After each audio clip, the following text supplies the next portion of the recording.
here live and in charge, baby. I am the Wolfman Roy coming at you live in the interwebs, trying to reach you. Put your hands on the screen and feel my energy. I am the head honcho, the head projectionist of the Starlite, and this is the Starlite podcast. Joining with me today is the Dr. Chaotic, my mechanic, my concessions man, the guy who makes sure everything's running smoothly. Dr. Chaotic, how are you? Hey man, did we forget about the pickled garlic? Because I got like 20 jars here and I don't know what to do with it. Just crush it up and put it in the sketty. You pickle that shit in sketty? I thought you ship that shit fresh like a good fella. That's one way of doing it. You can also put like pickled in too. It works. But you know, it ain't gonna get the dollars for you. I'm sorry. Yes, ladies and gentlemen, we are your drive-in dreamboats. We are your video store Valentinos. We are your streaming. I gotta think that up a little bit more. But we are just one knockoff Giorgio Moroder theme and one pencil neck holding the racket away from legendary, folks. Glad to have you with us. Now, we're going to talk about a little movie that we just seen called Sinners, 2025. Coogler joint. Mm-hmm. Let's pull that up a little bit. Yes, ladies and gentlemen, from Criticless, Sinners, 2005, $2.18. It did it feel like $2.18? Nah, really, nah. No, it felt like $1.49 to me. Maybe right. That's like $1.55, maybe. $1.55. And why aren't you sharing? Motherfucker, why aren't you sharing? Eating sandwich on my program. What is going on with you? Forgive me, I was in. Listen, y'all caught me during dinner, and it just so happens that it was very appropriate. I ended up grabbing some Yardbird, all right? Calm the fuck down. All right. 2025, $2.18. Ryan Coogler directing. Ryan Coogler writing. This is first original picture, folks. Well, second kind of. But do you want to call that? I mean, it was based off of an event. Yeah, but also the problem is when you talk about original, you talk about original story or not based off IP. Like, what's your definition of original in that case? I mean, coming from the artist himself. Then yeah, I guess you could say it's his first original because yeah, he had Fruitvale, then he did Creed, yeah, then Black Panther, then Creed 2, then Black Panther 2, and a couple others. Yeah, this is his first original pick. Michael B. Jordan as Smokey Estate. Miles Canton as Sammy. Haley Seinfeld as Mary. Wumi Mosaku as Anna. Jack O'Connell as Remick. Delroy Lindo, Delta Slim. Jamie Lawson Pierline. Omar Benson. I'm going to have to click that name. Please forgive me. Omar Benson Miller as Cornbread. Yes, he's from Anaheim. Liu Julie Yao and a cast of thousands. Trying to leave their troubled lives behind, twin brothers return to their hometown to start again, only to discover that there's a greater evil just waiting for them to welcome back. Doctor, your first lines of thought. If I had a nickel for every time Michael B. Jordan, Ryan Coogler wrote a pretty damn good anti-hero with a little bit of a cruel streak, I've had 2 nickels, which isn't a lot, but it's weird that it's happened twice, right? A bit. But, yeah, no, well, technically, this isn't the first movie I've seen this year. That was Werewolf. werewolf. That was Wolfman. Wolfman. Yeah, there you go. Wolfman. By the way, go check it out at Wolfman Podcast Podbean.com, where you can see the Starlight, the Red Light, and OTIP. Over the Ears podcast. Yeah, plus all our other homies where we all talked about Wolfman. Mm? I will say though, when it comes to like movies I like this year, this is definitely going high on the list of like new movies I've seen this year, because this was damn fun. I can't deny that it was real damn fun. Oh, it was fun. It was fun. Okay. Yeah. Yeah, this is one of those movies where it's like you might not like every bit of it. I will say this is the most love and attention I've seen in a certain genre movie in a while. I mean, I've seen the monkey. Oh, Monkey Man? No, the monkey. Oh, right. Oz Perkins. Yeah. Oz Perkins, yeah. I haven't seen that one, so forgive me. Out of the ones I've seen this year. Okay. No, you're in for a ride. You're in for a ride. That's all I'm going to say right now. Yeah, I've heard nothing but insane things, but anyway.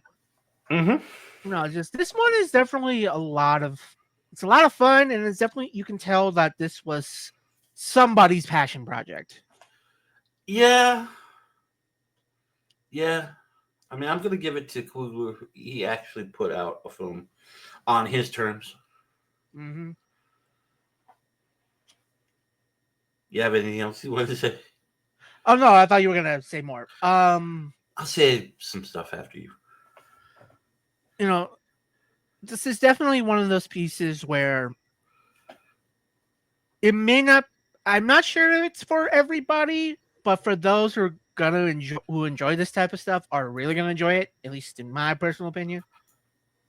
Like, I will say you can definitely tell it wears influences on its sleeve, but it doesn't distract as much as you might think it does. Hey, is it me? Or is Coogler a Tarantino fan? Shut up, Superbook. There was Tarantino. There was John Carpenter a little bit in one scene. Robert Rodriguez a little bit. Actually, funny enough, I found a list. Coogler mentioning the influence on this movie in particular. There's a couple. There is a couple, yes. Yeah, there's the color purple. No, I'm just kidding.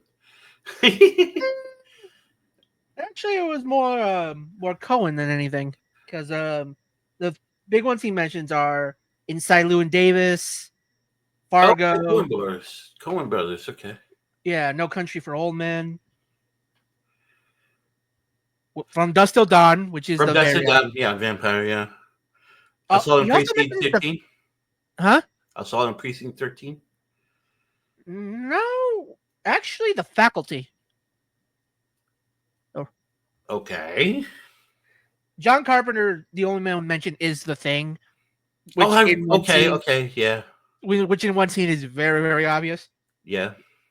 Weirdly, the last Puss in Boots, DreamWorks Puss in Boots movie, I have an idea where I might see that, but I'm not sure. But he also mentions a Twilight Zone episode. What Twilight Zone episode?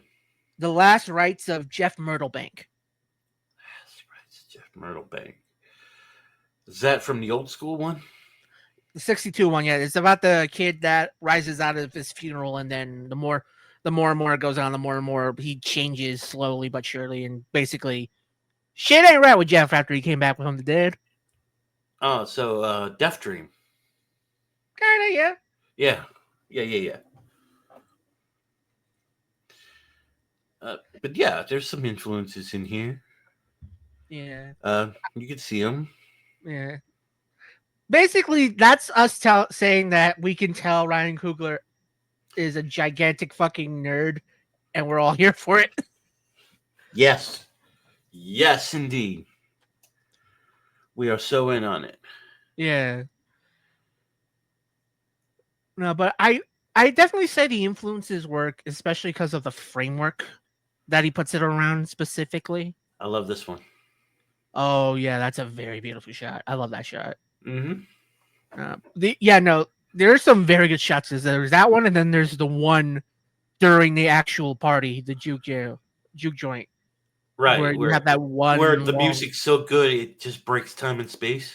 Yeah, it shows this long, beautiful shot of the party going on as Sammy's singing, and you just see all these details going through all this choreography. And I'm like, yeah, Mm-hmm. damn. Yeah, right. Where was this in Wakanda Forever? No, I'm kidding. Oh, I messed up. Thinners. Technical difficulty, folks. By the way, 78% rad over at Criticless. Yeah. I'm surprised. I thought it'd be higher. I'm not gonna lie.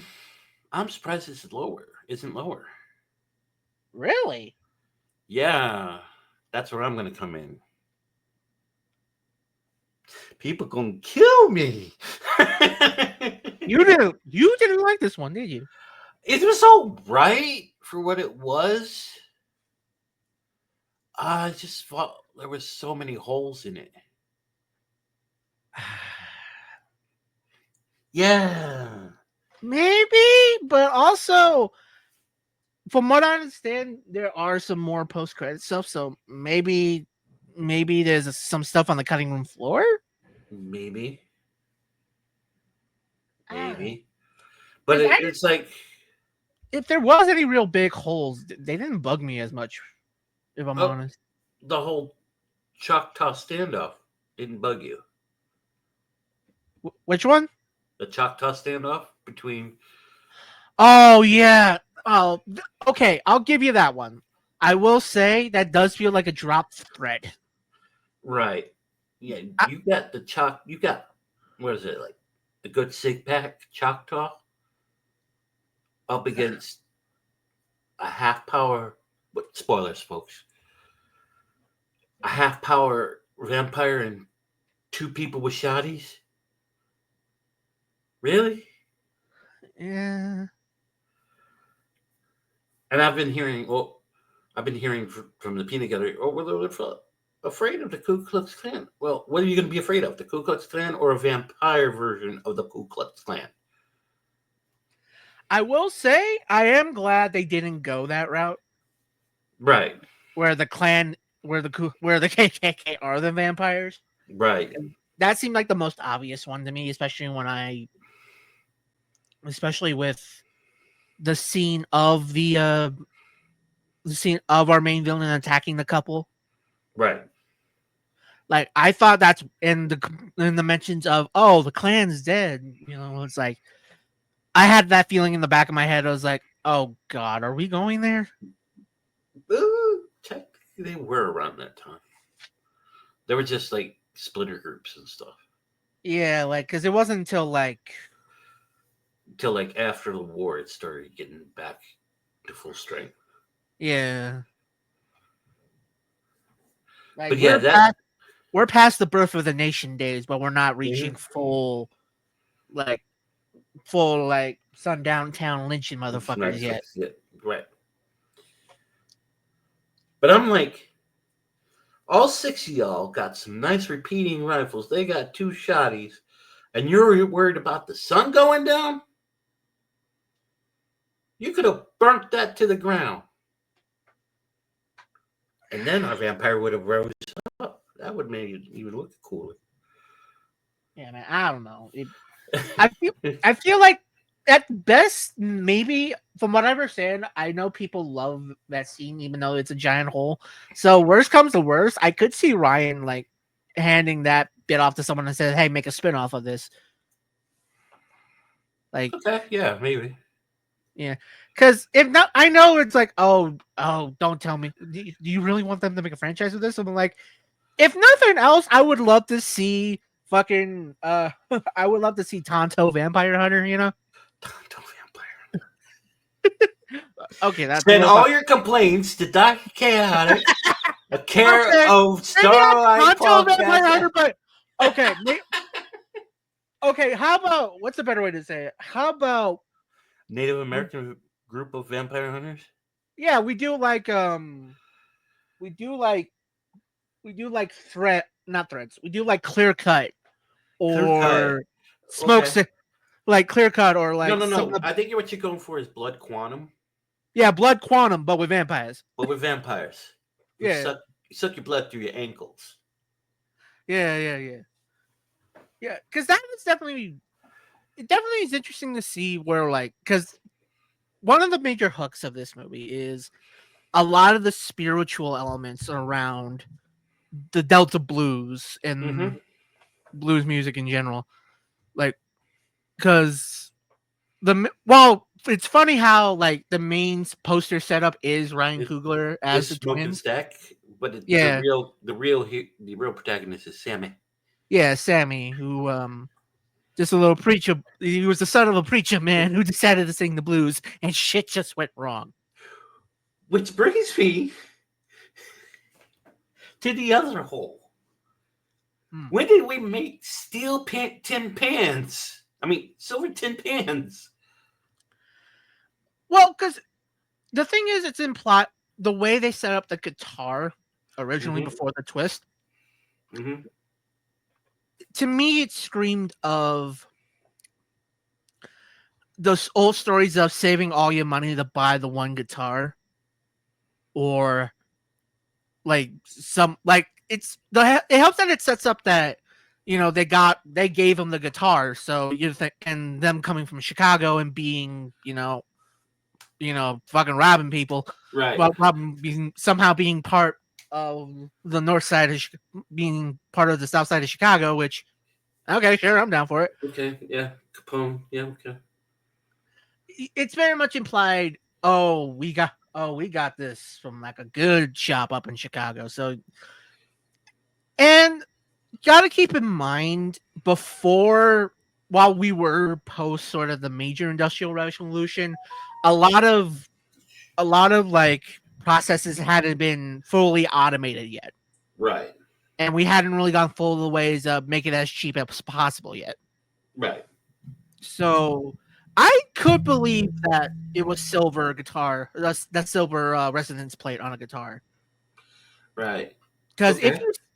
if you see some of those like older acoustics from like the not like Martin like parlor guitar old, like we're not talking Hateful Eight here, but Mm-hmm. like a little bit out going post 1900s, like post the war, Right. you will see a lot of blues musicians have that style of guitar. Mm-hmm. Whether it was silver or it was tin or it was actual steel, it depends on who you ask.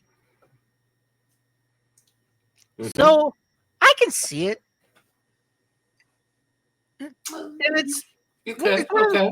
it's one of those things where it's like if you know if you know the history and you know the general culture of the Delta blues in that area, it makes sense.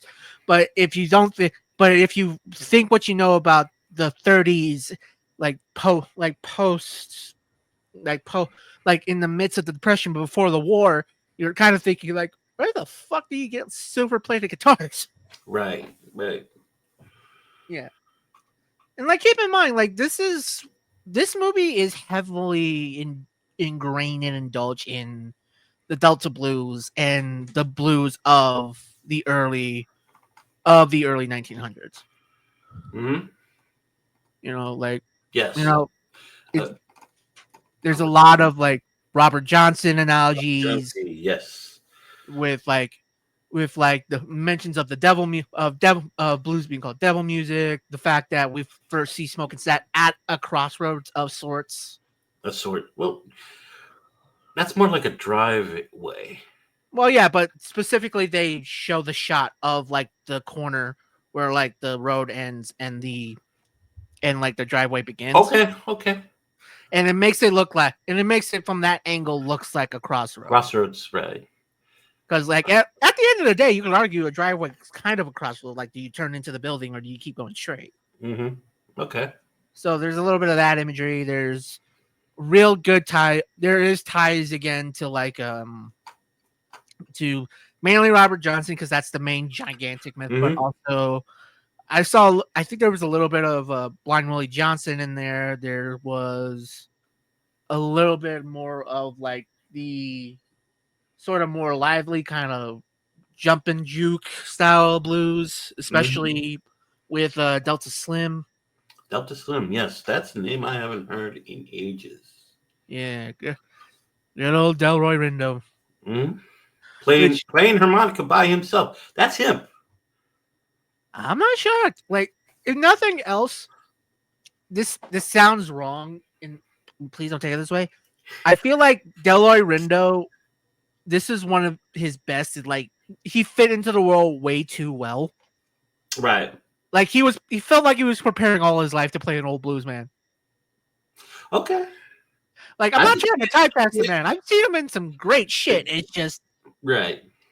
the way he moved, the way he told his stories, the way like even while he was performing, both like with the harmonica and the keys, he slid into that role so well and so perfectly aligned. It did feel like it did felt like a little bit of like typecasting, but like not in a bad Not way. in a bad way. You know what I mean? It's like it was perfect casting, but Mm-hmm. also if someone sits there and like, wow, they got Delroy Rindo, old wise black man, to play an old wise blues guy. Yeah. Yeah, but there's It genuine worked. love. Yes. Yeah, there's genuine love in that. And I think Mm-hmm. that's where a lot of the like general feelings and stuff comes in from like the writing and from Delroy himself. Like the man can play to a crowd of like 300 because I've seen him in some great stuff. Oh yeah, he's a Broadway guy too, wasn't he? Uh, if not Broadway, then off Broadway. So Right. he does have some experience there. It's like I know him, Tony Todd, Ken Foray, like those guys have some real Real acting chops. like stage background and acting chops. It's Mm-hmm. just that we love them because we've seen them in so many of both great films and kind of schlocky stuff. When you think about it, Right. like we think of like Ken Foray, like yeah, like he has this great presence and everything. But I also know him as both the one of the badass mercenaries from Dawn of the Dead and Kenan Mm-hmm. Thompson's dad in a sitcom. Yeah, yeah, yeah. Keenan and Kel, right? Yep. Yep. Kind of figured. So, what was your feelings on Bert? On Bert the vampire. interesting, because like I said, I am glad they didn't just make him a full on KKK member. Right. But also, I don't know if you got this or I just hanged out with you too much, but it weirdly reminds me of like how like it reminded me of Bone a little bit, if you remember. How so? You remember how in Bone the white couple in that was them they seemed so like trying to be all inclusive and allyship and all these other things, but you can kind of tell that something was off. Mm-hmm. I kind of get that with Bert, but also there is some like a little bit of like complications where I'm like, I don't know what you were going for here. I'm not mad. I'm just a bit off. Right. Like, I don't know if you noticed this one, but the songs that the vampires would sing, What were they? did they did that come off as Irish to you a little bit?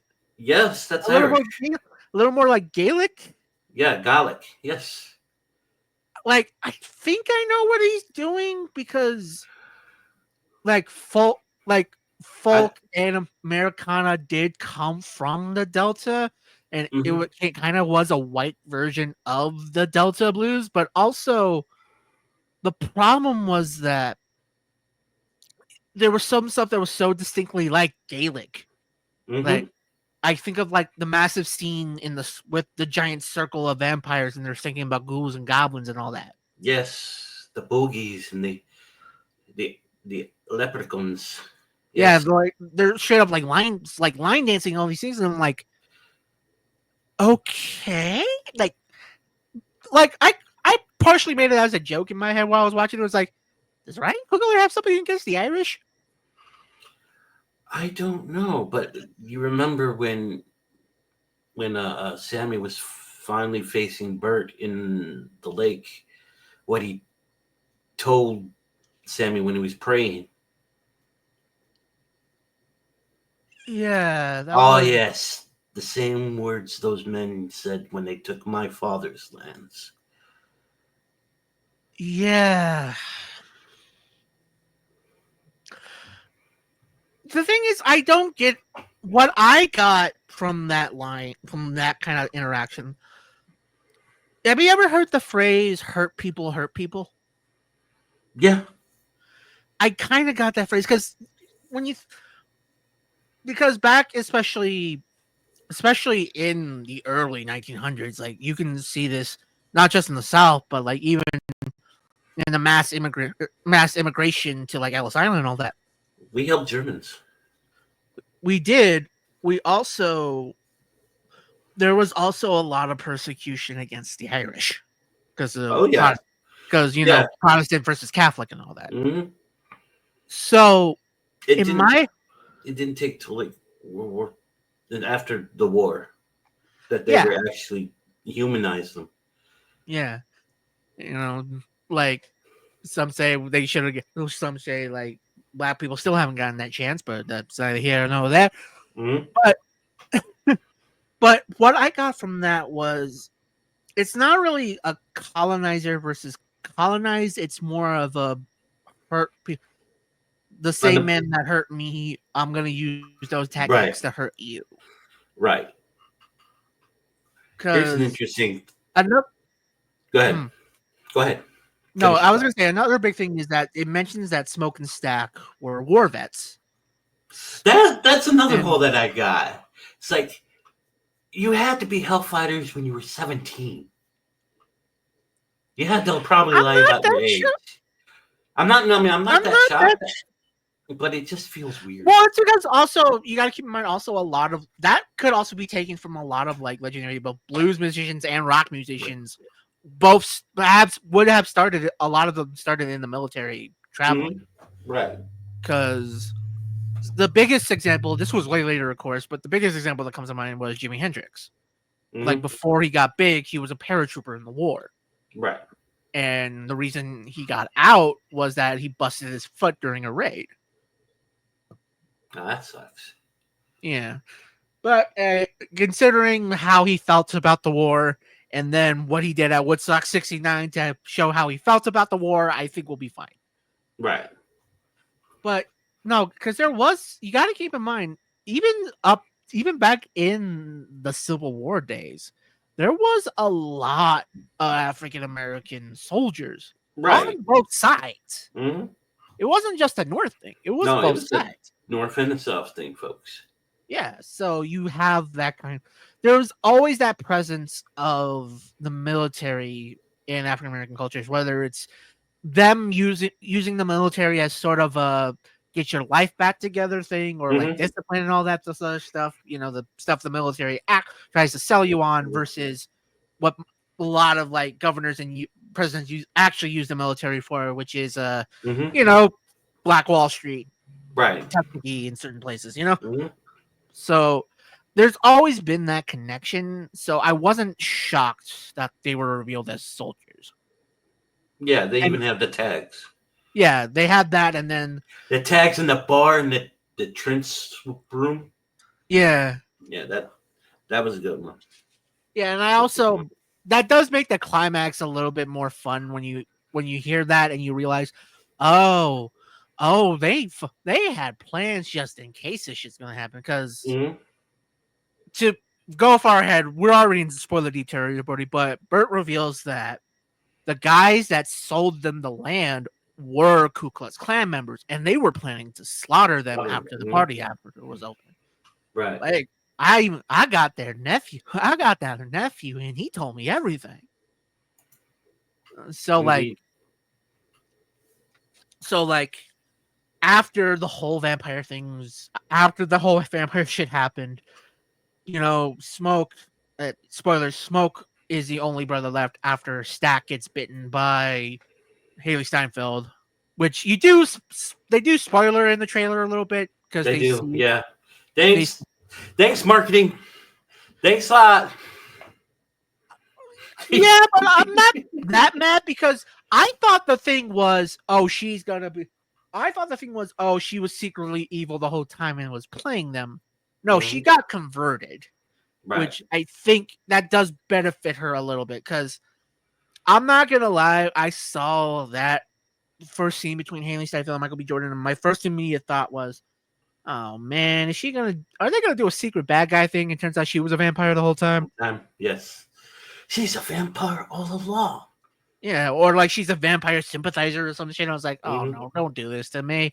But then the scene comes where she steps outside to them and tries to like have sympathy for them. And the way that thing goes, and it's both nice and also creepy because you can tell Bert is doing the gears in his house and manipulating her using her Right. grief. Right. And that I think that's why I do give that's why I do give him a pass. Like as much as he might not have been as memorable as like some other vampires. Like I don't think he's gonna be being fucking Bill Paxton in Near Dark any fucking day of the week. But he did play his role well enough, and from what I understand, he's actually decently big in the UK. Hmm. What, people trade? Specifically, this specifically because he was a big part of Skins, that UK show. Oh, okay. Yeah, Skins. All right. That makes sense. Yeah. it's just this is like one of his big first big US I projects. gotcha. I gotcha. Yeah. Let me throw out a theory. See if you agree with it. Mm. Coogler's a Dracula fan. A Bram Stoker's Dracula fan. And I'm not talking about the guy who opens the book and reads it. Hold on, hold on. He's a Mm. hardcore Dracula fan. Mm. Do you know how I know this? Because of the rule of you have to let the vampires in. That too. That too, I'll give you that. Have you heard of the Touch? Not familiar. Irish vampire lore. It was believed what Bram Stoker started out with when he was writing Dracula. Ah. Touch was a Irish chieftain, about my size. People made fun of him, so he decided to study dark sorcery as sort of insurance. Mm. Then, when he got into power, he really wielded it with an iron fist. He's what you would call in Slavic countries a stragoi. Mm. So he fights a war. I think he fought against Hugh de Cordon. Cordon strikes him right through with his spear, buries him, thinks that's the end of it. But the village he conquered says, no, no, no, Albertich is coming back. He's asking us to open our arms and let him feed. And Curran's saying, I'm paraphrasing here. What the fuck? He goes out at night, sees Albertich screaming for everyone to open their veins so he can feed. Strikes him right through with his long sword, his two-handed broadsword. Wiggles it in. Albertich drops dead again. Makes sure he's dead. He puts a rock in front of his standing grave. They all celebrate. 2 nights later, oh no, Albertich is back again. And to paraphrase Cohen again, son of a bitch. So what he does is he takes his broadsword, slices Albertich in two, buries him upside down with a thorny tree over it and several stones. He's never been seen since. But his grave's Ah. still around. And then Okay. you go back to That's the words they said to my when they took my father. Bert here could be someone who was inspired by Albertich. I can see that actually, and that's why the music that they play is more Irish Irish, and yes, Gaelic, and you're like, yes, wow, yes. okay. You know what? If that is true, if that is true, goddamn, my respect, because Right.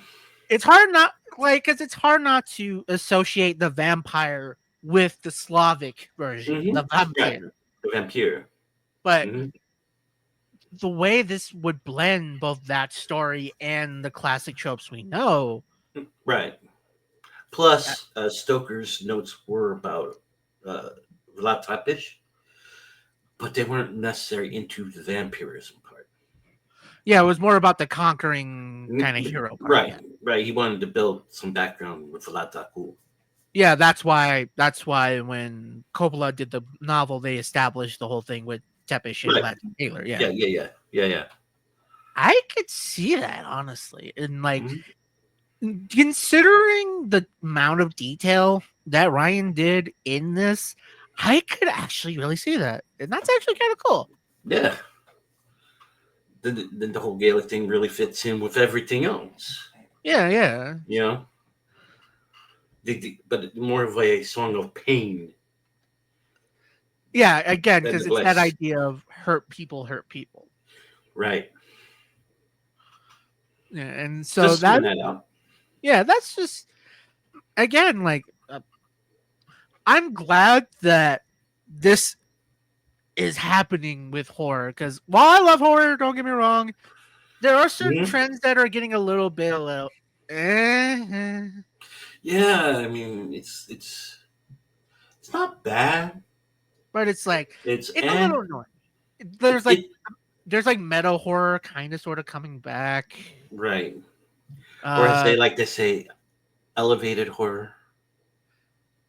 well, there's elevated horror, but then there's the more meta horror. Like, well, these movies are good. It's just that they represent a certain trend. It's a little bit kind of like the first one that pops in my head is the scare package movies. You know what Right. I'm talking about? hmm Like it's those or Freaky or Bodies, Bodies, Bodies Everybody's or Y2K. Basically, the non more artsy side of A24. I guess is the best way of isn't saying it. this quirky? Yeah, like horror tropes. Awesome. Are you gonna do Mhm. anything with them? Is it with them? No! We're just gonna make fun of them. Cool. So Cool. So you're a you're fuckhead. Yeah. no, it's more like cool. So you're just doing Scream again. Okay. Right? And there's also like Oh, this no, trend I I do would go. I would go more towards killing Mrs. Single than true Scream. Scream was or like alright. trying or like Serial Mom. Like some of the weirder parts is like Serial Mom. Uh, Eh, I could I kind of will see say that. I will say the one trend I do hate though, less because I think it's bad and more because I just think it's lazy. The fucking public domain horror movies. Where they have it on TV. No, it's where as soon as a famous property becomes public domain, immediately they book Oh, a horror okay. movie. Okay. All right. Yeah. So the Fuck, mean one. fucking Winnie the The Pooh, cool. the Yep. Steamboat Willie, Really? the Popeye movie that's planning to come out this year, and I'm just sitting here like, really? You couldn't come up with anything different with these characters. You just had to go, Popeye the Slayer, man. There we go, print it. It's There we like, go. really, Yes. guys? Prison. Put me on And like, Amazon there's like, Prime. I'm willing to work with you, and if not, I'm going to Tubi. there's like the Steamboat Willie one with David Howard Thornton, and I'm like, David, David, dude, why? you just had this big thing with Art the Clown. You can do whatever the hell you want. What the hell are you doing here? Like, you just had one of the biggest 3 movie runs in a series of all time with Terrifier. What are you doing here? You could do so much better. Please. Like, you could give your credit to so many more interesting movies. What the hell are you doing dressing as a fucking murderous Steamboat Willie? Well, they Other offered than, me a fuck it, ten why not? $10 and an all-you-can-eat buffet. Who denies on all-you-can-eat buffets? Oh, so wait, which running joke do we go with? Do we go with the Al joke? Do we go with Menachem, or do we go with RDS? Well, let's go RDS. Yeah, he would be the guy to be $10 on a buffet for catering, wouldn't he? Oh no, you're thinking Al Adamson.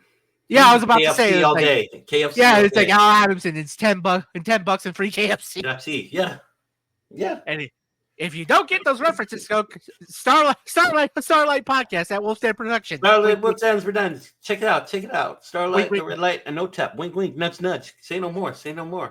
Check us out. we are only a product of living in jokes and possible tragedies. Yes, We are. Sometimes both at the same time.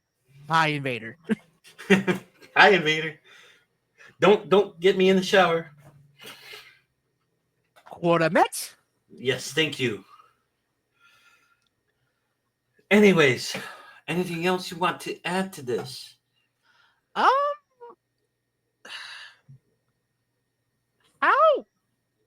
I want to ask you, like, how did you feel about the relationship between Smoke and Mary? Yeah, no, Smoke and Anne? Yeah.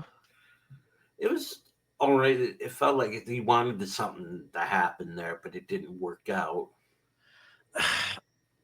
It was a loss of faith, something like that.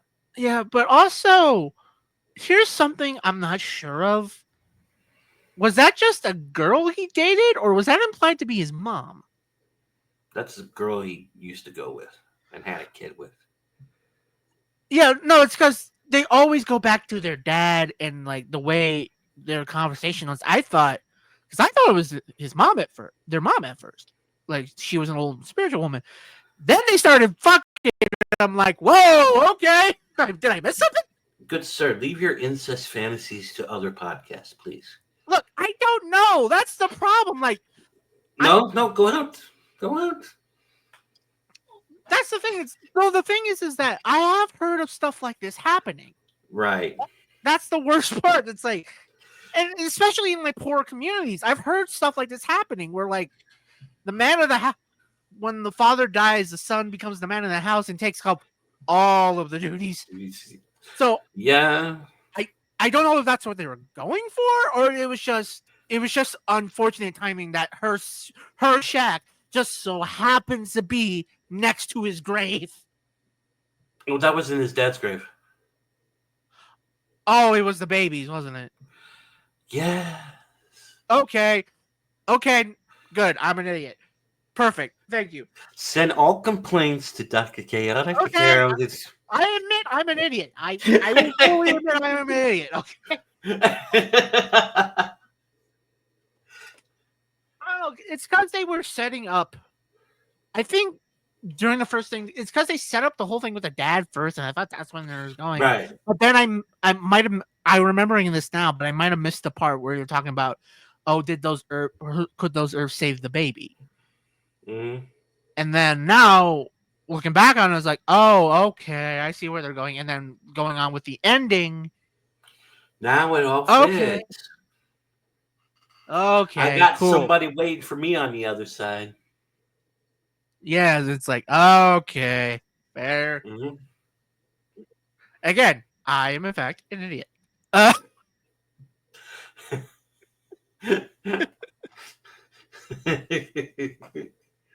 we're talking about them, how did you feel about Michael B. Jordan being both roles? It was an interesting idea. It was an interesting idea. Did it remind you of like Dead Ringers at all a little bit? A bit, but I was more thinking of what was the name of Tarantino and what's his nuts in Dusk Till Dawn? Oh, the Geckos? The Geckos. It reminded me more of the Geckos. True, it's just that with that aspect of them being twins, like in them like Michael being. It gives them a little bit more edge of dangerousness. Yeah. You know, No, and honestly, do you feel like they had distinctive personalities between the two? Do you think? some of them, yeah. One more into the money, one more into the other things. True. I mean, like you have moments of like Smoke and Sag arguing. And it's like we can't have people paying with wooden fucking nickels, and it's like, dude, we have 7 poor people in the middle of the Delta. What Mm-hmm. the fuck are you expecting? You gotta build that trust so they can give you real money. And there's also like the only thing that about that was a little bit not off but kind of funny is when they try to put the pathos into it. Mm-hmm. Specifically with the you mentioned that Daddy used to beat Stack a lot and Smoke had to be the one to put him down in order to protect him. Mm-hmm. And then you have the ending of I'm sorry I couldn't save you. Right. It's just while they do it really well, in the back of my mind, all I can think of is how the hell does Michael feel about doing that to himself? Yeah. That's one of those things where like the casting choice does take you out a little bit. A little bit. It's a like little bit. it's not as bad as like fucking Cloud Atlas. That one is just oh Jesus no. You Where, gotta be high to watch Cloud Atlas. Yeah, just the alienation effect of on that. It's like what the fuck? How? What drugs were you on? I'm pretty sure it wasn't the estrogen. What the fuck? No, you were mixing some of that LSD into estrogen, weren't you? It felt like it. Like don't Jesus. lie to me. Don't. Like I'm sorry. How I don't know. I don't care what China General Gobbledygook you try to tie into that movie. We should have not seen Keith David in Yellowface. That was just what the fuck. You forgot about that, didn't you? I did. Like I did. don't know who's worse. Keith David, Jim Sturgis, or Hugh Grant, but they were all on Yellowface, and I don't know how to feel. That was an awkward moment, even for me. Yeah, it's just that was at a certain point. You're like, "What the fuck am I looking at?" Yes. And they tried to like, you could try to maybe like pretzel logic it of like, oh, the replicants are the last breed of the actual true Koreans, while the true Koreans are like left or like the remnants of like an anglicized Western invaded Korea and all these other things. But like, Right. I'm sorry. I respect your trying with theory, but I'm looking at Keith fucking David with squinty eyes, and I'm pretty sure I don't know how to fucking feel. Is that your pissy mean? What the fuck is this shit? Wow, I in this review about sitters, I somehow get us to attention about Cloud Atlas. Okay. Yes. Ladies and gentlemen, we are the Tangent Kings. Oh, I'll connect shit to anything. Just fucking watch me. You can find us here at the Starlite Red Light and OTEP. Wait, nudge. Wait, say no more. I will say, I will give props to one thing about Ryan, specifically about choices of characters. Right. I like the fact he had the Chinese couple in there. Yeah, that's another hole that got me. When did we have fisheries? Well, because I know you ain't gonna get all that catfish from the stream. Well, depending on certain things, because the Delta was fisheries a thing during that time? Yeah, it was one of the bigger like businesses. Well, it's definitely more towards like port towns. Like it would be more like towards like like if you had like swampland like Louisiana or like towards more like Alabama and all that. No. There were people who did start fisheries with stuff like catfish and some of the where it's running in the river and leading and having trips leading out, following the stream in the river out to the ocean. Right. Because in places like Mississippi and Alabama and all that, you will find like there's a lot of fresh seafood places, and it's not just catfish. It'll be catfish. I know a little bit about that. Oh yeah, I know you do. It's just I know a little bit about that catfish. Like it's catfish. It would be like catfish or crawfish or mud puppies and yeah. Yeah, those kind of things. So those did exist, and those were a lot of immigrant businesses would go on, especially in the South. Like not just Mhm. African. There was the big Chinese sort of immigration to build the railroads because Right. Yeah. Because The Chinamen are good with dynamite and all that racist bullshit. mm-hmm. So there was precedent there, and I'm glad they did it because I will give them props. They felt legitimately very good. Like I like those two actors. I'm not familiar with either of them, but Yao and Lee Junyi. yeah, Mm. like Yao was pretty good, especially after he turns into a vampire. He tries to do this smooth talking thing, which I can't help but laugh at, but I kind of That like. that had me howling. That Like had me howling. Come on, Like man. when he Let's go turned into back to the vampire, car. he's trying to like smooth talk his wife and just Mm. like, come on, baby, let's get to the car, Let's let's get start. We out of gotta here. go home. Yeah. But But like, shout Cornbread's eating the shit out of this guy. Oh, that's nothing. Come Cornbread's on. just hungry. Cornbread's just hungry. I'm hungry. Yeah.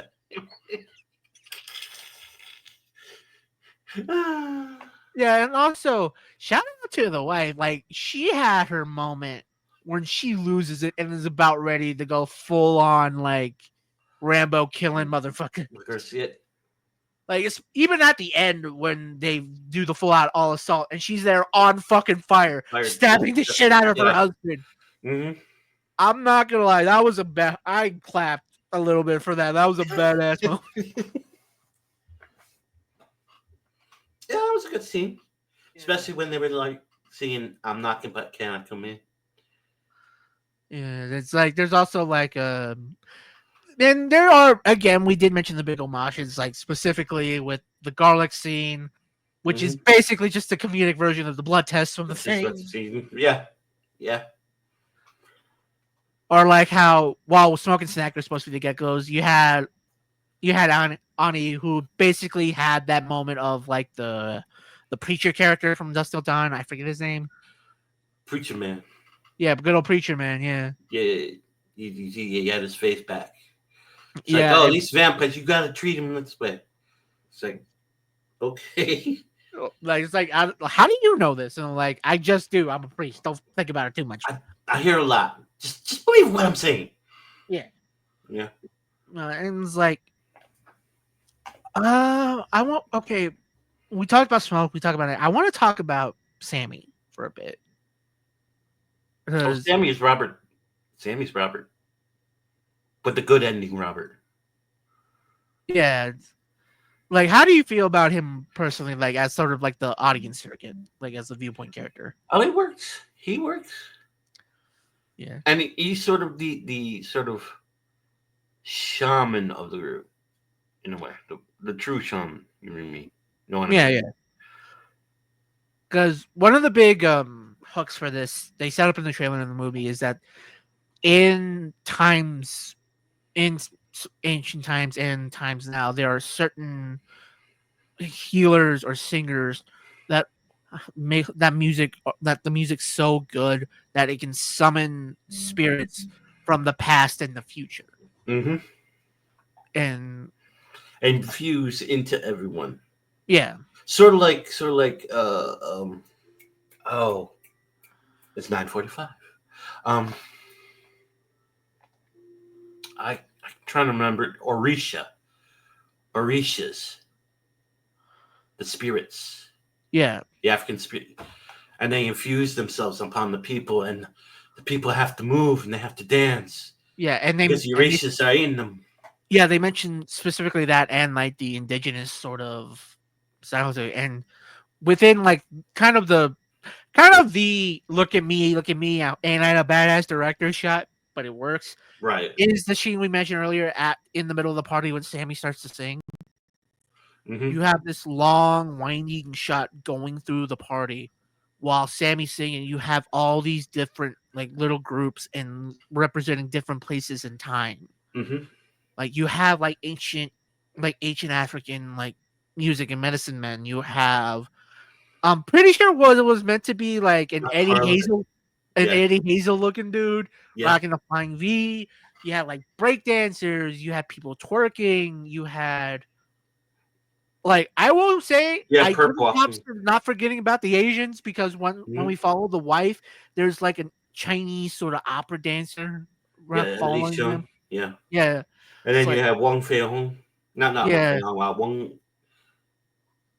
Song Wukong yeah. You had Sun Kong, and then you with had Bob. like more indigenous, like more indigenous, like horse indigenous, like stomp dancers. Then you had like the Mhm. whole, like the ceremonial dancers, and it's like, I admit this is you trying to show off, but good on you. But good on you. It's fucking working. Mhm. Like in Miles, apparently that was all Miles singing, and like, Yeah, dude's that got a is pretty Miles. damn That good. is Miles. Yeah, dude's got a damn good voice. He does. He does. Definitely. Hope he goes far. Yeah, Yeah. and it's like, oh, but is it really blues though? It's like you got to keep in Yes. mind, it's not just blues because you got to keep in mind that them making him making him the son of a preacher makes only sense because a lot of blues came out of gospel, Gospel. and Yeah. a lot of And there is gospel came out of a yeah, lot of repression yeah, in Protestant. As a Protestant, there's a lot of yeah, repression in Protestant yeah, religion. and Gospel gospel, lets it all. yeah, mixture of gospel and like more tribal tribal spirituals. That sounds so wrong, but There is tribal spiritualism there. yeah, but you know what I mean when someone says Yeah. tribal spirituals, it sounds like a white guy trying to explain to a black guy his own culture. Right. Like I'm trying so like I mostly know this knowledge because I'm a massive like music nerd. Like I know this shit because I've looked into it and seen people talk about it and love it. Right. But I can't help but have that feeling of like I sound like the most white fucking academic right now. Gee, thank you. Actually. I feel like I feel like a shittier Ken Burns at this point. Like I don't know how to feel about this right now where I'm like explaining like just get after a, just get a friend of yours to read a letter. oh god. God, it's gonna be awkward where they look into my light side and find out I had slaves, which is very likely. But as much as I got my Irish and my Norwegian side, there is a chance. Yeah, there's the kind of maybe. Who knows? But okay, back to actually trying to be an academic and not Yes. be like be I, Put your I glasses back on, son. yeah. Ironically, I have Mexican and Filipino, but I feel like the whitest guy here. Uh, Wow, that says a lot about me.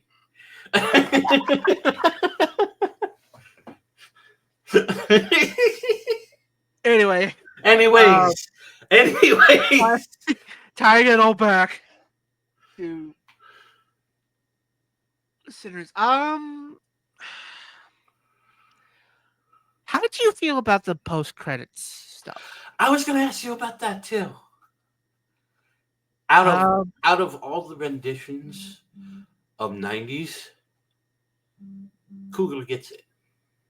yeah, I will say, like, I laughed a little, but like, I respect him for that shit, especially because it's supposed to be '93 in Mm-hmm. particular. Yeah. So you got like Ryan Coogler coming out with like the fucking Biggie Versace sweater, Mm-hmm. The Spike Lee Radio Spike Raheem King Knuckles, yeah. Knuckles, yeah. The African nationalism medallion, the flat top. Yeah. And then his white girlfriend coming in with a fucking tube top and like high ass ponytail. Yeah. Mm-hmm. Yeah. Uh-huh. Then with the high before with yoga pants, it was stretchy shorts. Yeah, yeah, yeah. Anyways, Isn't she like 2-3 decades your junior? yeah. Okay, just changing. But no, I like that sequence at the end. That was a Yeah, cool sequence. yeah, because it's interesting that at the end of it all, the vampire, like, yeah, Bert was like malicious, but he was also like, I'm just trying to get back to see my people. Mm-hmm. And I do like how it's not the classic post credits twist ending of, "Hey, buddy, how you doing? I'm gonna kill you now." But it's like, nah, we're still friends after all that. It's just I'm just an immortal now, fucking my permanently mortal snow bunny. Yes. Oh God, I'm sorry for that. God, I feel so bad saying that. I feel Courtesy like of Starlight Podcast, I'm sorry. I'm trying not. P.O. I Box. the words came out of my mouth, and I'm sorry. I'm trying not to be Dr. Umar. I'm sorry. Christ, Can you crack? God, Can you God. crack packs? If this is the one that goes big, they're gonna find a way to cancel my ass. Not Ah! the KI. Care what Starlight? No, but I also like how like they tied it all back in. And shout out to actually the artist that got to play old Sammy is Oh, an Freddie. actual blues is Yeah, an actual blues man. That is a yeah, buddy guy. that's yeah, buddy guy. Yeah, I'm not your and buddy like guy. I'm not your guy, buddy. how many times Sorry, I has he had to seen do that that. joke? Probably not a lot because No, I don't know no. if he's a big South Park fan. Anyway, But no, that's buddy guy. Yeah, I know yeah, buddy no, guy. and like just that ending like solo he does during over the credits, Oh, like that was great. That was awesome. it feels so perfect. Mm-hmm. But also, I'm not gonna lie, I did have a moment where I saw who did most of the music for it. I saw him and I'm like, what the fuck? Seriously? Yeah, Fucking Ludwig Göransson. Um, yeah, Gordonson. Yeah, a Norwegian yeah, motherfucker. it's like, what the fuck are you doing here? But like, I am, and the thing is, it's like the score itself is pretty decent. Oh Like, yeah, the score is all right. it's just that I'm not sure how much he had in hand with the actual like blues stuff. Like, I don't know how much of that was Miles or like him doing like standards because I didn't recognize the songs as much, but I think maybe I don't know, maybe Miles wrote them, maybe those were standards and I just didn't recognize them. I don't know. Okay. But they were like but when they do the songs right, especially with the Mm-hmm. blues scenes, it does really, really well. Oh, it really works. Yeah.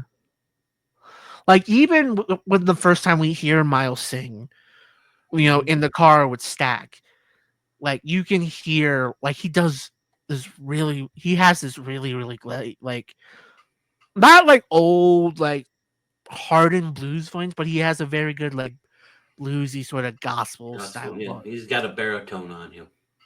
Yeah, well, more Maybe an like alto.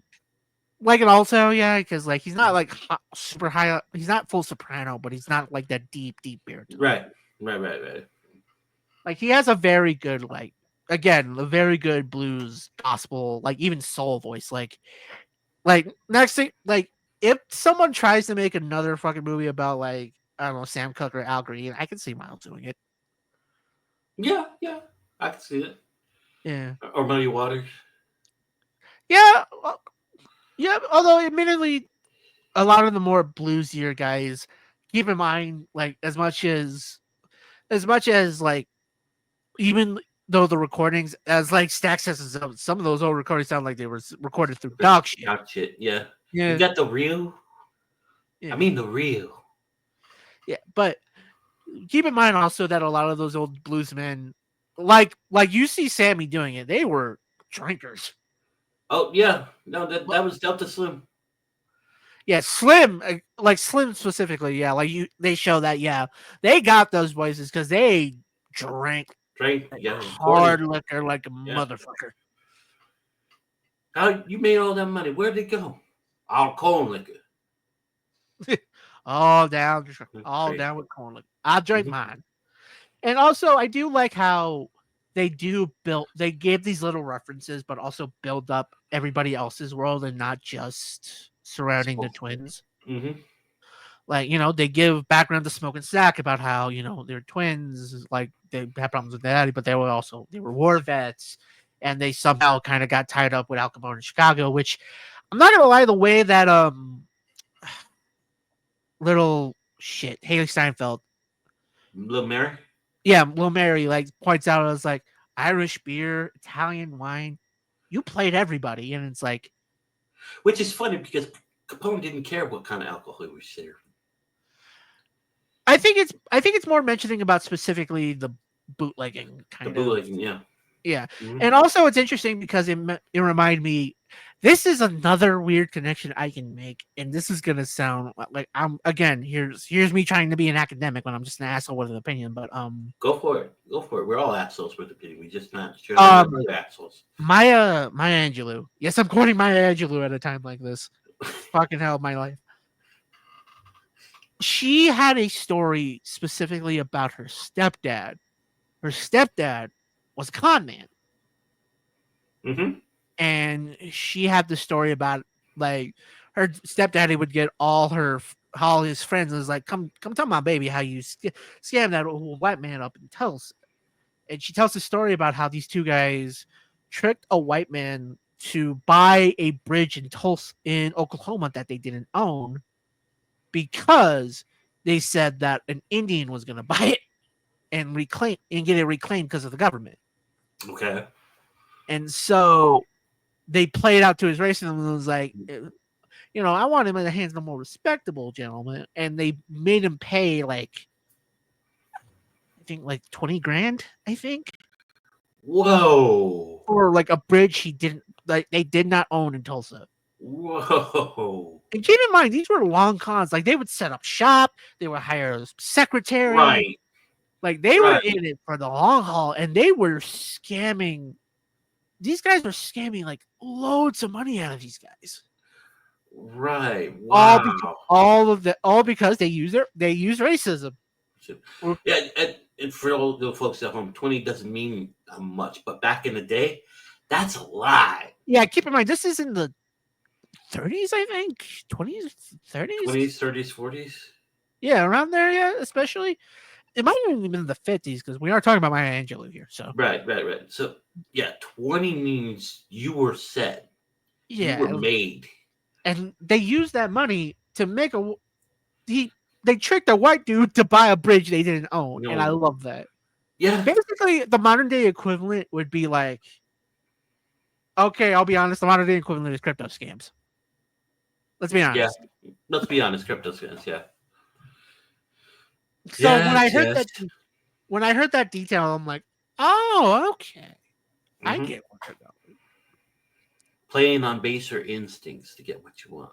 Yeah, because keep in mind, it's like, oh, wait, isn't this in like Chicago though? Like, what's that gonna do? Keep in mind, like, as much as the North tries to act like they're more civilized, We like ain't. Smoke points out, Smoke, Chicago ain't that different than Mississippi. It's just the buildings are taller. Yeah. Also, but also keep in mind when it comes to the 20s gang war, the 10s and 20s gang wars, especially between Capone and the whole battle for the South Side. Mm-hmm. It wasn't just business. There was animosity It was personal, yeah. between the Irish and the Italians, and even like some Germans and Polish got in there somewhere because Mm-hmm. like even though like if we learned anything from Boardwalk Empire, most of the time they were reporting Canadian whiskey. It was still there was still a battle. There were still some slurs and insults thrown. Like Right, yeah. like there's still like there were still like mix and goombas being floated around. You feel me? Oh, of course, yeah. Yeah. So that's where I think the movie really shines. Like these little bitty like details. Details, yeah.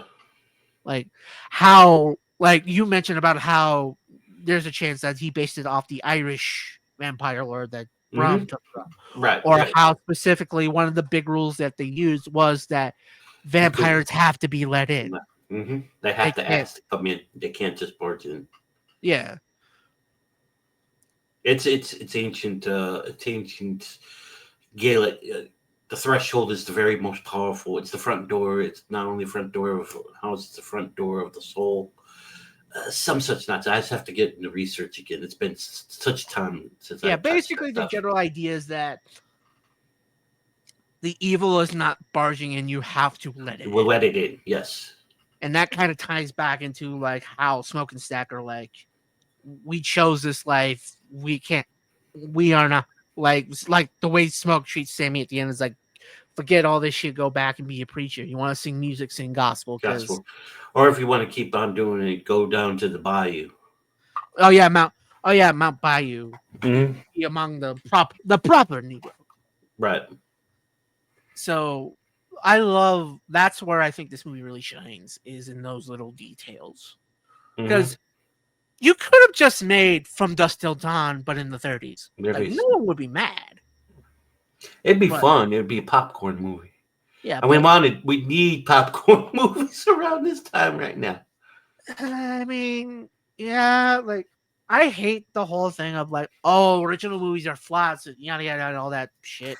You saw that too. You saw that too. I tried to watch it, but in my head, I just knew I'm gonna hate this. I'm gonna hate what they complain about because the problem is a lot of the times they're right, but a lot of the times they're also just solely blaming one part, and I feel like they missed the whole picture. Mm-hmm. Like like 9 times I love we're talking about RLM Red Lantern Reader specifically. Me and Roy are big fans of these guys, but Right.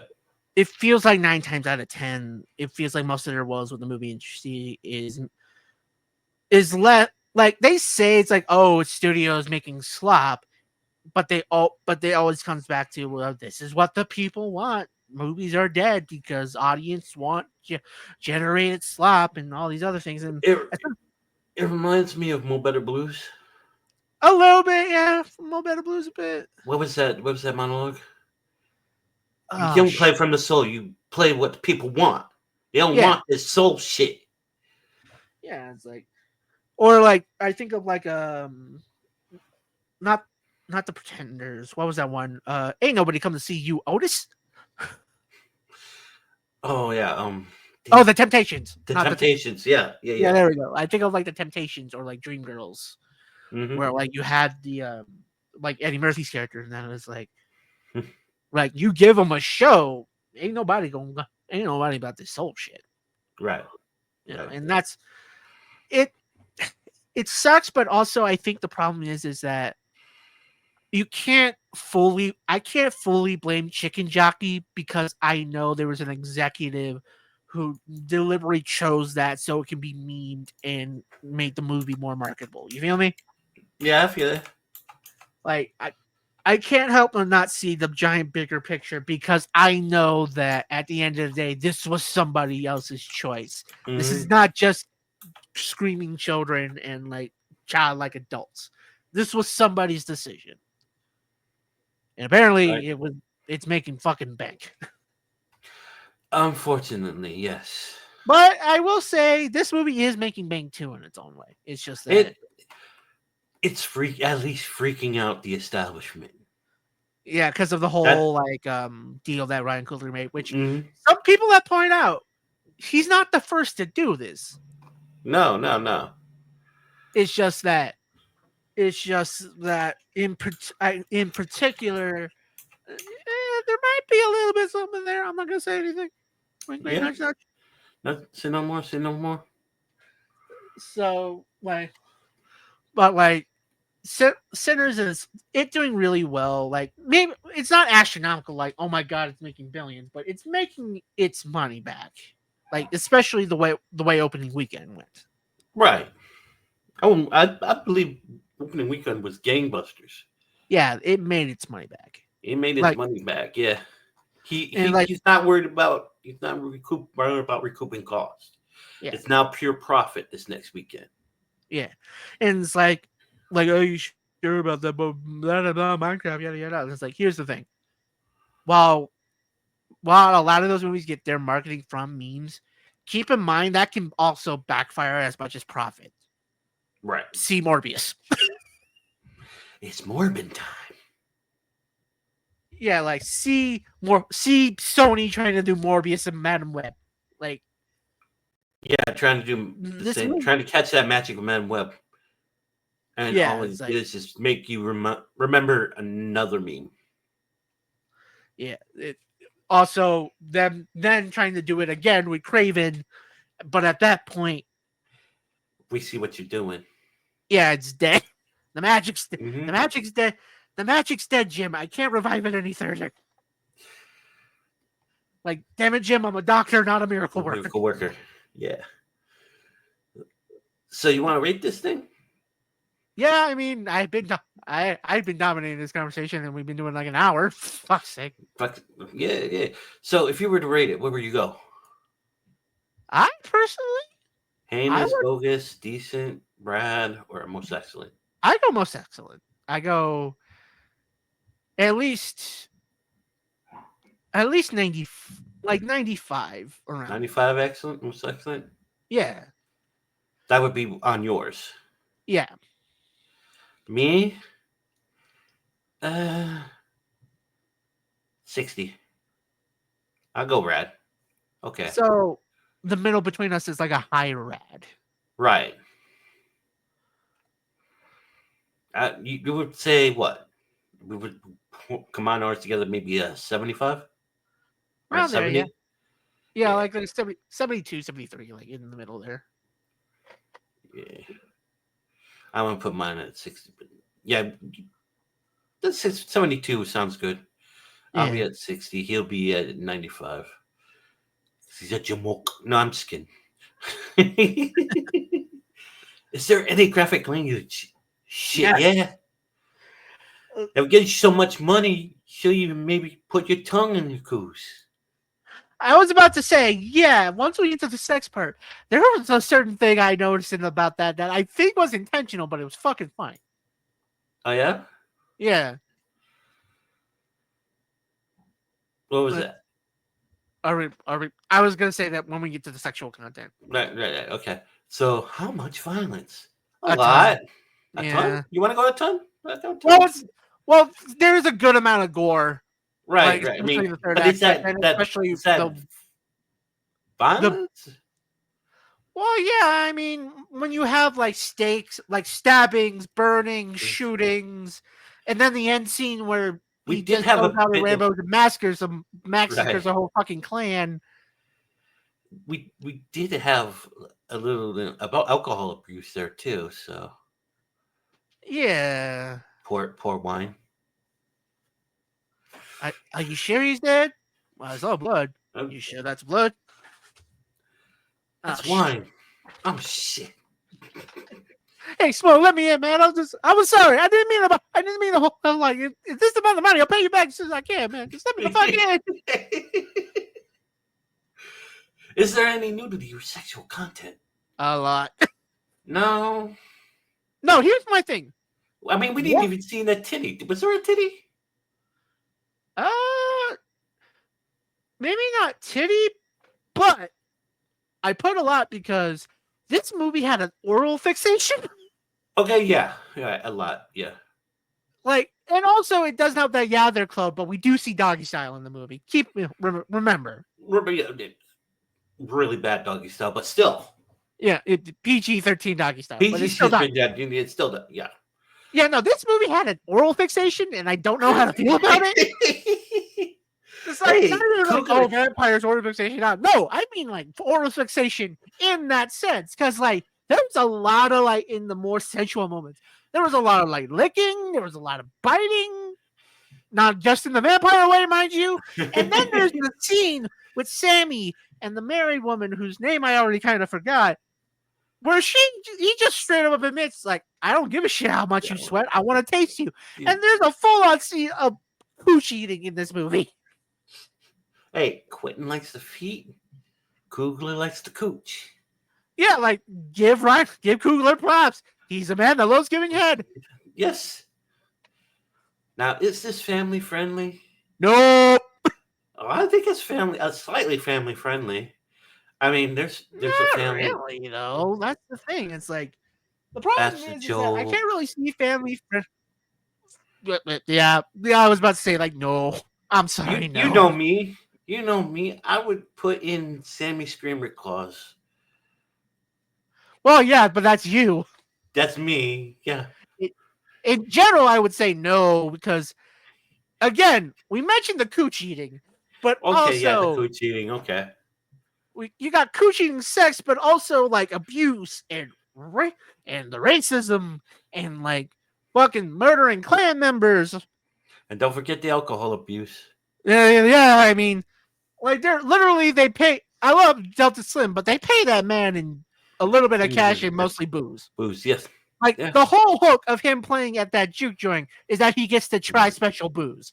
Right. All the special booze he wants. Like that, we got that Irish beer. Bullshit. Shit. Gulp, gulp, gulp, gulp, gulp. Hey, that's nice. Is that Swiss wick? That tastes great. All right, I'll be right there. All right, I'm in. How much entertainment value? I'd say a lot. I'd give it a little bit more, in between a little bit more and a lot. Well, it's because it's definitely a good popcorn. Like, there's a popcorn flick aspect to it, but there's also those who appreciate the details. Mm-hmm. I got you. And then I will share the love a little bit later. And I'll see if this is a rough. And now, our rating. Would you watch this in the... Well, you watched it in the theater in time, but would you watch it again in the theater at the time? Would you pick it up on streaming, DVD? Would you watch it on streaming or forget it altogether? I mean, if somebody buys me the ticket, I'll probably watch it in theaters again. But I would love to own a copy of those. Oh yeah, definitely. I will say though, apparently it's really damn good if you do it in IMAX because apparently they did shoot this in 70. They did, yeah. Guess who helped him with that? Yeah, why am I not shocked? Guess who helped him with that? Mr. IMAX himself. Yeah. Mm-hmm. No, but I do imagine this does look good in 70. Oh, it does. I watched it on IMAX. Oh, did you? Beautiful. Yeah. Especially the white shots. Oh yeah, I can imagine. Mm-hmm. It was amazing. Especially when they were doing the Euphoria scene where it's all going on. Oh yeah. My God, just swooping through and everything. Oh yeah. That was great. That was awesome. Anything else would you like to add to this?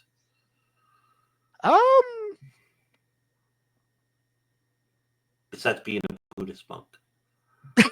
Oh, that would be an interesting twist. Like, I would love to. Part of me would love to see Ryan Coogler see that, but also part of me thinks, nah. Problem is, he can't. Sell that. Here's one. Like it. This is off sinners. Coogler still wants to do X-Files. Right. Yeah. And now we're Buddhist again. I don't hate it. I'm just interested to see how it develops. Because here's the thing. It's not like there's not a precedent for this similar thing because we had Jordan Peele do the Twilight Zone. Right. And I haven't seen a lot of it, but I knew people did enjoy it. That's the thing, though. Twilight Zone and X-Files are two different beasts. True, but also I feel like if nothing else, I can imagine Coogler understanding like the detail-oriented kind of things about certain parts of X-Files. Because here's the thing. The other thing, I mean, go ahead. Finish it up. The thing is that I would be interested in Coogler doing a full hard sci-fi. Because he hasn't really done that as much. You don't count Wakanda as hard sci-fi? You could, but you could also argue that was focused more being on a superhero movie than a sci-fi movie. So superhero movies aren't sci-fi movies? Well, okay. Comic book, more trying to be his own version of a Marvel movie. Because the thing is, as much as like, oh, Wakanda is a sci-fi. No, a lot of that Wakanda came from the comics first. Yeah. Well, yeah, like more modern versions of Black Panther. A lot of the modern Wakanda, like the technologically advanced Wakanda, came from the comics because of the amount of vibranium. Christopher Priest, Black Panther. Read it, love it, enjoy it. Not the movie. Yeah, I like the first one. If you read Christopher Priest, you understand. You'll understand. But it's just, I like the first movie. The second movie was Fucking taking wetbacks for a whole new reason. Holy He shit. said it, not me. He said Hey, it, listen, that's on my people, okay? I can say it. That's on my people. But also, what the fuck? not me. Who knew the Gulf crater held a city?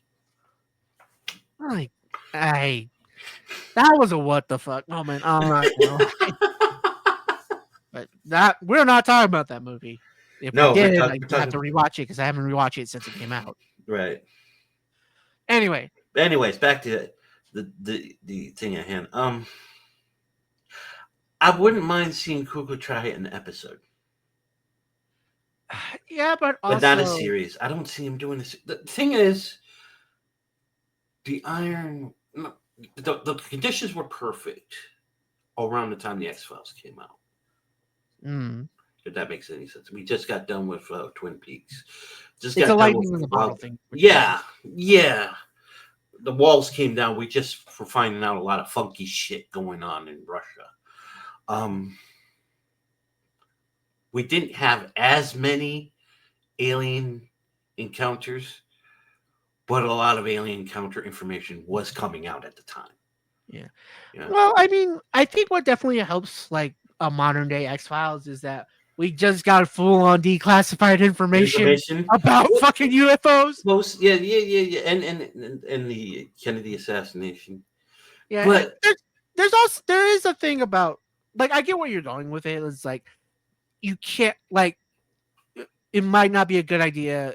You can't really recreate that magic, and if you try to do something different with the X Files, then it's not really the X X Files. Files, right? I mean, you do have that stuff, but you also have, if I can go on to the negative side, anyone who believes Bigfoot, ancient cities, and other esoteric are considered a little bit bigoted.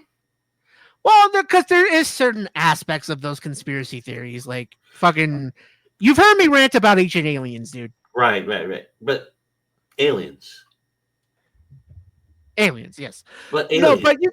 but I think that would be interesting to see, and especially because in a post like in a post ancient aliens world, it would be interesting to see how how you write in an actual government thing in the time of every Serious. conspiracy nut. Yeah. Where So you also have like a schism between old conspiracy nuts and new conspiracy nuts. yeah, there's a difference between classic Area 51 conspiracy nuts and QAnon. Mm. Right, right, right, right. Like Although I would love to see an episode like that. on something like a QAnon, yeah. Like no, not QAnon. The schism between old, conspiracy nuts and the new breed coming in. I can see that, yeah, especially with I mean, granted, it's hard it would be hard not to do a QAnon considering some of the conspiracies Oh that no, they you have. could do that. Yeah, you could do that, but you Like frame it as a way of these old conspiracy nuts maybe getting knocked off one by one because they're finding out something out about the new breed. like they were they're the ones planting like all this misinformation on Right, purpose. right. Basically Or pull like an iron sky to where secretly the Nazis were funded by lizard people. people. Yes, yes, yes. Something Granted, like I'm that. not sure how I do get a bad feeling if that actually happens, the party that loves QAnon is gonna try to make it feel like it's an attack on them, which right I imagine Coogler could be like that guy where it's like, I didn't plan to attack anybody. You just latched onto these guys. I don't know what that says about you more than me. That's the other thing about Coogler. How deep can he go with this? Now, can he go full purity control with this? It I don't know because it depends. Like he has the power now. Like he's made like Disney slash Fox way too much fucking money for him not to. And like even if he goes to like a Universal and does like not the X Files but kind of sort of the X Files, he has the clout enough. I think that he's allowed to do this. Like the fact that he got the deal he got for Sinners to me reeks of dude has some power Power, in, yeah. so it could it could definitely seem like he could at least do it. If not do it justice, do a damn good attempt. Right. And it wouldn't, I hate saying this because we haven't seen it yet. It wouldn't completely suck, but it would at least feel lukewarm.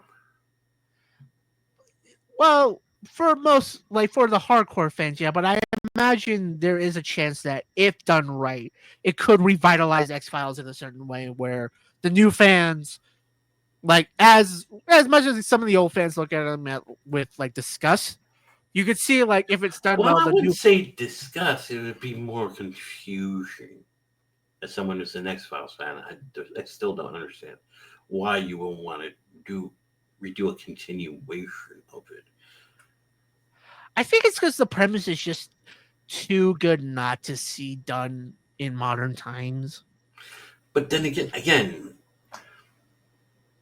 you're gonna have to open a lot of leeway to a lot of kooky ideas. Well, yeah, but again, a lot of X Files is remembered for some of the like as much as there were like legitimate arcs and story, as you as you told me, there were like massive storyline arcs, but there Hmm. were also episodes where a guy was stuck in a sitcom house because of Right. his own well, because of his own psychic abilities, or Hmm. like like there's a hard left turn into a cannibalism. You leave home alone, goddamn you. Yeah, exactly. And it's hard not to like immediately also like remember some of the classic sort of tabloid stuff like lizard people, Right. werewolf, bat baby, um, all these other things.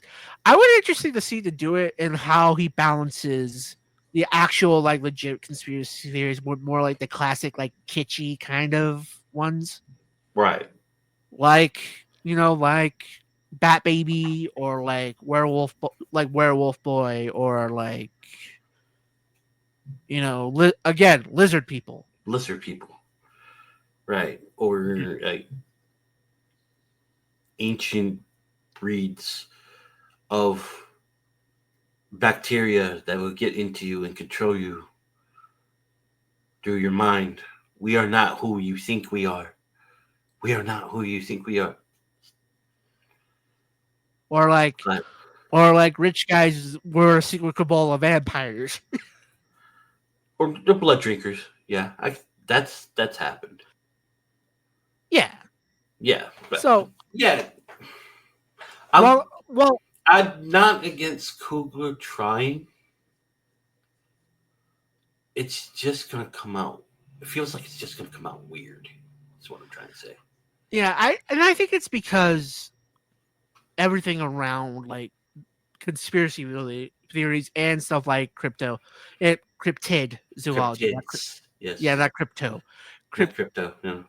like cryptids and cryptozoology and all these other things. As more mainstream as it's gotten, there's a lot of weird sort of kinks into Right, it that you do have to navigate. right, Because like for every like Bigfoot sighter or every like trek to Area 51, there's pedophile cabal ring in the basement of a pizza place that has no basement. okay, yeah. Or that's set up to make people believe there's something that when really it's just a misinformation tactic to throw off old school. Yeah. Either like that or like how people blame this on some horrible government entity when it's really just capitalism. Listen, or just a natural end to a certain cultural reach. Yeah. Yeah, So I think it would definitely be interesting because here's the thing: as much as it's saying like, "Oh, Coogler wants to do this," at the end of the day, if he does, he might be writing a couple episodes, but he might be curating other other people. people, right? So That's what I'm worried about. I The think, other people. yeah, but I think there's a chance that Ryan may at least understand like there will be people. I think he understands X-Files well enough that I think he can at least have a good attempt at choosing people that fit whatever he's going for with his X-Files. Right. Whether that is good or not, I don't know. Like I said, this is just something he wants to do. Right. No. There's No. been no real Right. confirmation on this. Right. This is just something he's been throwing out, and I have heard Gillian Anderson is down if he does it. Of course. Yeah. I don't know Mission about Control David. and Gillian Anderson. Yeah, I don't know about David Duchovny, but who the hell's seen David Duchovny? He's out in the forest living his best life. Exactly. Self-sufficient in a log cabin. Yeah. I mean, worst comes to worst, we can bring back Robert Patrick. Is he? I thought he went back to the Philippines. Well, I think he did stuff for Mortal Kombat 1, so Okay. Anyways, you got anything else? nah, that's about it. You got anything? Nah, we're good. Ladies and gentlemen, this is the end of the mini review. Yes, it's an hour and a half, but we do a lot more. Oh yeah, this is mini for us. Trust me. This is tiny. Get us Tiny. going. Woo! Yeah, I think we did 1 4 plus. We did like 1 4 plus a couple of 3.5 plus. 3.5, yeah. We're that deep, folks. So if you're eating lunch, we're not for you. Well, it's either that or we go on too many tangents, as you have seen. Yeah, we're tangent kings here. Yeah. Yeah. So if you like what you've seen, heard about us, go check us out at Wolfston Podcast at podbean.com. You can find us at the Starlite, where we talk about random, obscure film altogether. The Red Light, which focuses on the found footage genre. Or we're going to go over the Ears Podcast, or OTEP for short. That is me learning the ways of rap music in the 2010s.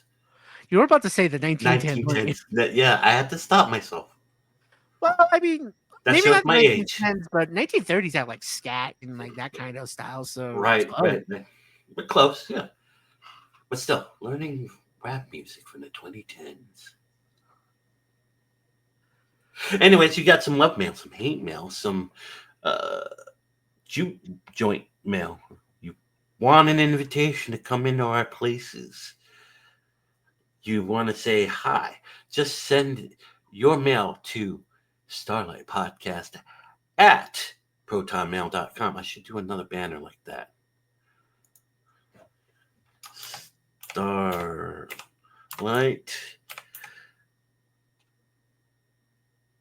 Podcast at protonmail.com. yeah, Buzz, you can tell this is our first time using this. It's just rough in the edges. Once I get some money in here, it'll be all cool. Yeah. Starlight Podcast, proton.com. You can also find us in Twitter at RLP Starlight. That's at RLP Starlight.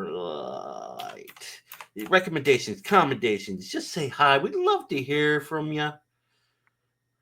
That should be a capital P. Hold on. We're just doing things by the score.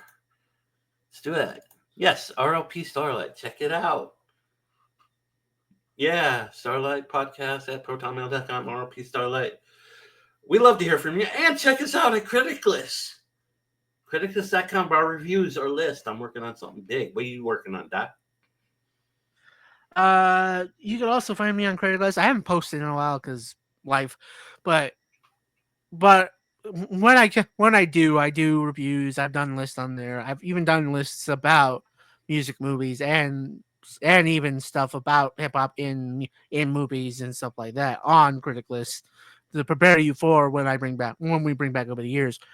The one big social media I'm cool with sharing is Blue Sky. That is at chaodoctor.bluesky.social. Hold on. Let me add that. Yeah, that's more because that's just where I'm at best. I'm at best. That's where my windbag tendencies come out. I'll admit. Chaotic Doc, one word. Yep. At Blue Sky. Well, technically at The dot doctor. blue guy, but Blue Sky. Dot Blue Sky. yeah. BLUSKY.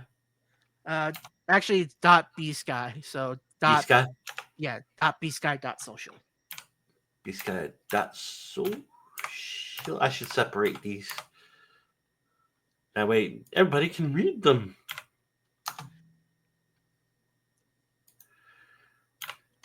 There we go. Take care. There you go. How about that, baby? There we go. There we Yeah. go. If you find that, you can also you can just see where I repost stuff. Have my win back tendencies. I will warn you, not safe for work. He likes them titties. Titties, booty, certain types of fanboys. I like them all. I'm pansexual. I go that way. He's trisexual, really. He tries them all. Exactly. And with Yeah. that being said, put your radios back on your powers, turn your high beams back on, and follow the signs on the street to the proper exits. Goodbye now. Goodbye. Okay. Next, preparing for next. Oh God. What did you find? How good are you at Jada Pickett Smith? God damn it. Who let her in?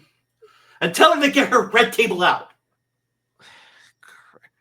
God, we don't need to hear stories of how you cut Will with Tupac. We already know and are very confused.